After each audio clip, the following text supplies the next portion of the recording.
let's just go ahead and get right into it. I'm going to be going over my top 10 favorite blends that were new to me in 2024. So this is certainly not going to be just blends that were released in 2024. That would be crazy.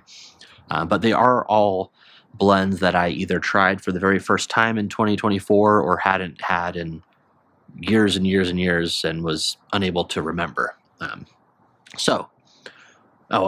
number one's going to be what I have in my bowl right now. Starting us off at number 10, I've actually got a tie between two straight Virginias, Hamburger Veermaster, which I will rewind and let you see what I had to say about in just a second here, and Capstan Gold. And Capstan Gold is an interesting one, and I'm not going to rewind to my original review of it because originally I was kind of talking smack about it. I was comparing it to Capstan Blue, which was my number one blend of 2023, by the way. And I was just saying how it's basically just like not as good as Capstan Blue, and why would anyone buy it? Since then, I have very much changed my mind on that blend. It is just like the perfect light, grassy, hay-like straight Virginia, and it definitely has its own place in my cellar at this point. I ended up working through it really quickly because I loved it so much, even after all the smack that I talked. So if you want to see me talk smack, you can go check out that video where I was reviewing it, but just know that that doesn't really reflect how I feel about it now that I've gone through an entire tin. But here's what I had to say about Hamburger Veermaster. A little bit of grass, a little bit of bread, and a little bit of citrus. But a couple things are standing out. Usually the citrus is more of a, at least for me, is more of like kind of a sour note. Some people would describe it like lemon. This blend, I'm getting distinctly orange. I also don't tend to get a very creamy smoke out of Pure Virginias, but this also feels fairly creamy. There's also a little bit of honey sweetness, and everything combined after sitting for a while with this, I'm getting a very distinct memory of an orange creamsicle. And if that sounds lovely, it is. It's really nice. Coming in at number 9 is going to be the first of many Burleys. I've dubbed 2024 the year of Burleys because, well, I tried a lot of them, but I also really enjoyed a lot of them. So you're gonna see there's a bit of a theme here. Lots of Burleys on the list this year. And at number 9, I've got good old HH Burley Flake. Here's what I had to say about HH Burley Flake. Like a granola bar with chocolate chips and oats. So very oaty, definitely getting some of that chocolatiness. And there's some sweetness there as well. Beyond that, there's sort of a, like, not quite an oak, not quite a cinnamon, but like kind of in between. Because oak is just, very dry and oaky, and cinnamon is obviously spicy. Somewhere in between those two, kind of a like a cask note, if you will, if you drink whiskey or anything. And then every once in a while, there's a little high note that comes in. It's like it's kind of floral, but also maybe a little bit sour, kind of sharp. It's hard to describe, but it's bringing a nice balance because in general, it's very brown, very deep, very much burley dominated. I just feel like this would be a really great camping blend. So yeah, definitely get yourself some of that sooner than later with all the crazy stuff that's going on with Sutliff and McBaron and all that jazz. Anyway, let's get into my number 8 choice, which is going to be another burley blend. This is one that I had never heard about, and I was so happy because you guys, several of you guys, recommended it to me, and after seeing it in the comments 4 or 5 times, I was like, I gotta try this stuff. And I'm talking about good old Cobblestone Hiking. And here's a little snippet of what I had to say about that blend. Such an earthy, kind of dried leaf note that I get. That reminds me of those fallen red and orange and yellow leaves that fall to the ground. Such a wonderful blend, and I think the perfect blend for fall. Moving on to number 6, we've got the first of 2 English blends on my list. And this was one that, well, first of all, I'm surprised that I only have 2 English blends on the list, because English blends historically have been my favorite kind of blend. That's definitely been changing over the past couple of years.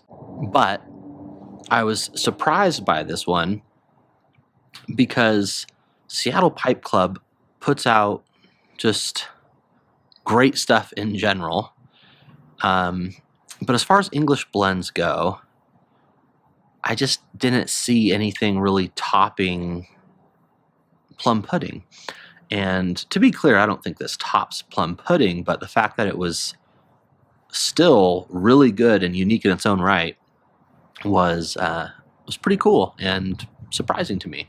And I'm talking about a blend called Rainier Levant. This is an English blend, like many of Seattle Pipe Club's blends are, but this one was definitely a little bit more Oriental forward, a little bit lighter, and had some pretty special characteristics that I'll share with you here.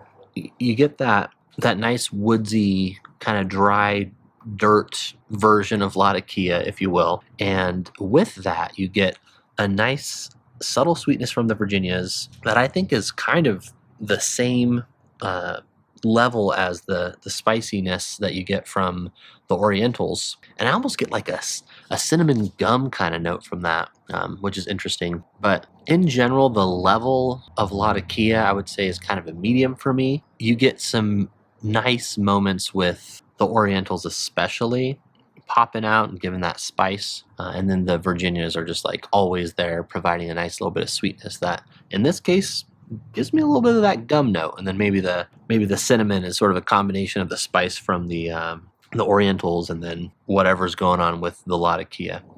Number 6 on my list was something that was requested by a member. And this particular member, Kyle, has the highest tier available, which means he gets to choose a blend for me to review every month. And the blend that he had me review a couple months ago was H.H. Bold Kentucky. And I was scared of this blend because I had always considered myself a bit of a wimp when it comes to, strength of blends. And I heard that Bold Kentucky was particularly strong. So I was afraid that I might get a little bit nauseous or something, but he gave me the trick of drinking pineapple juice. And as you'll see here, things went well for me. For dinner tonight, you're making frickin' beef ribs, and somehow you lugged a smoker out there. Ooh, that really smells good, man.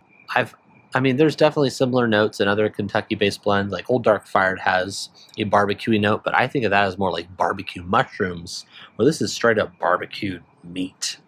That is just so damn good.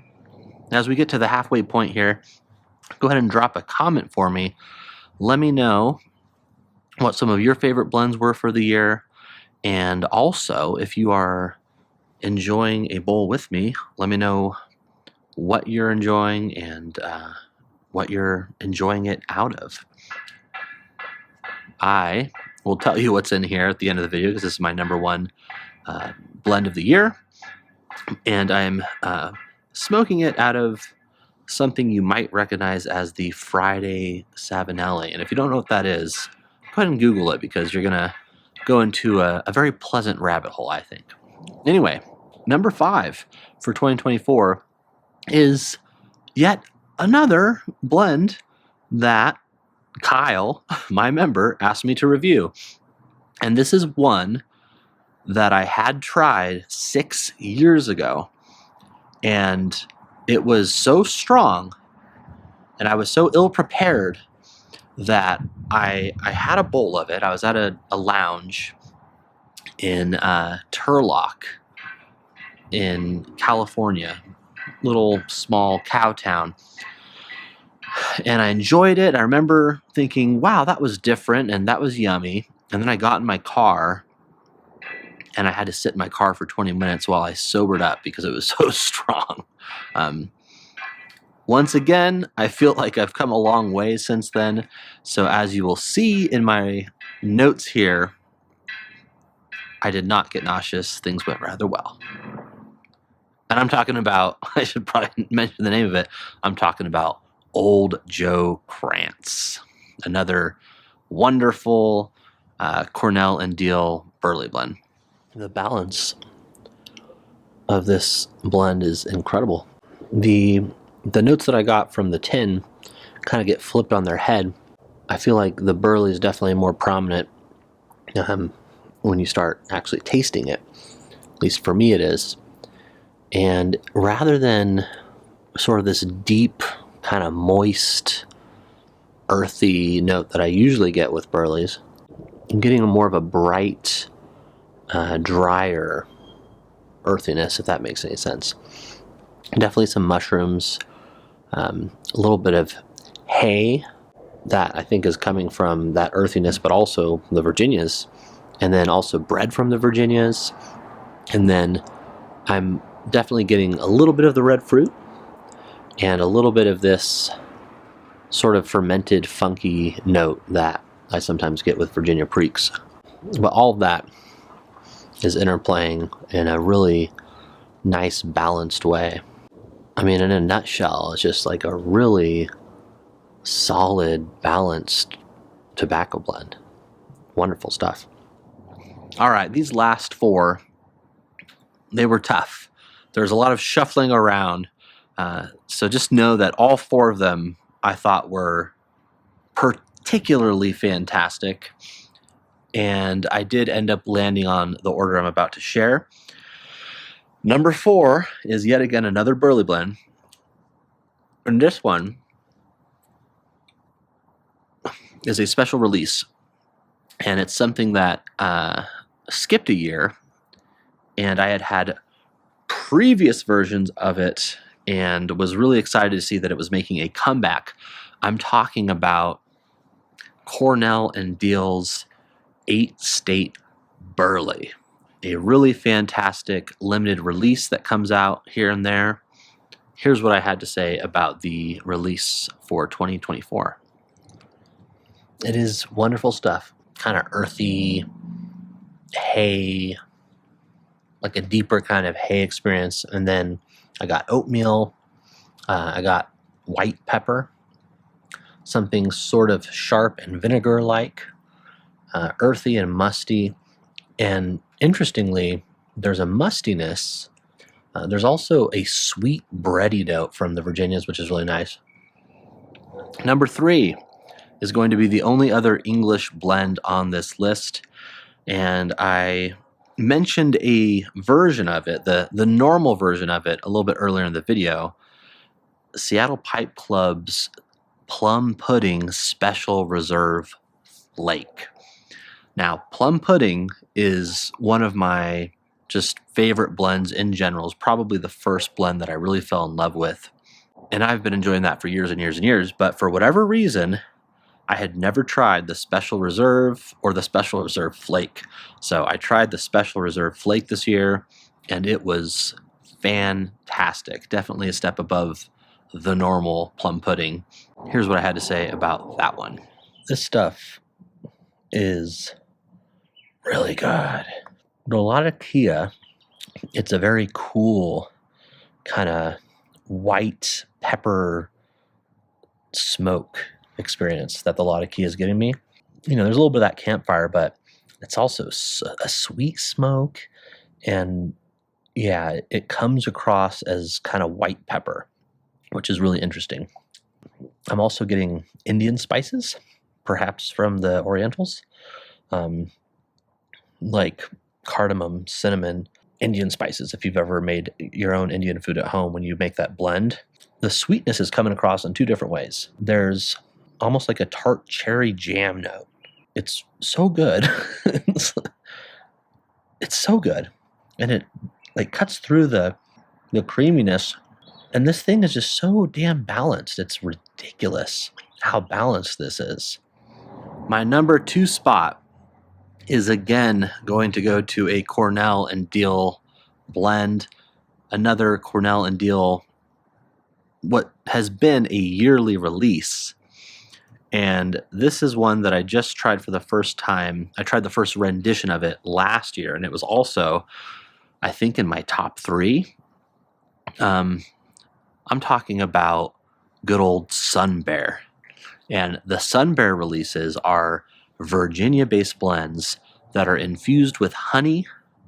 And at least the last 2 years, there's been like an elderflower tequila topping that is declared. It's not strong. I am not a fan of aromatics, and this is by no means an aromatic. It's just a really, really good infused blend. And here's what I had to say about this year's release of Sun Bear Black Locust. It's happening again. I'm having a wonderful time with Sun Bear. That description of creamy on the tin is spot on. I would say it's borderline oily. Hot toast with melted butter on it, drizzled with honey. Which sounds pretty good, and it is pretty good. And the honey flavor, to be clear, is pretty subtle. And it's like the flavor of honey minus the sweetness of honey, if that makes sense. It still feels like all the sweetness is coming from the Virginias. And the bread note, that toast note, is building over time into this really, really enjoyable, homey experience that is kind of reminiscent of Capstan Blue, if I'm being honest.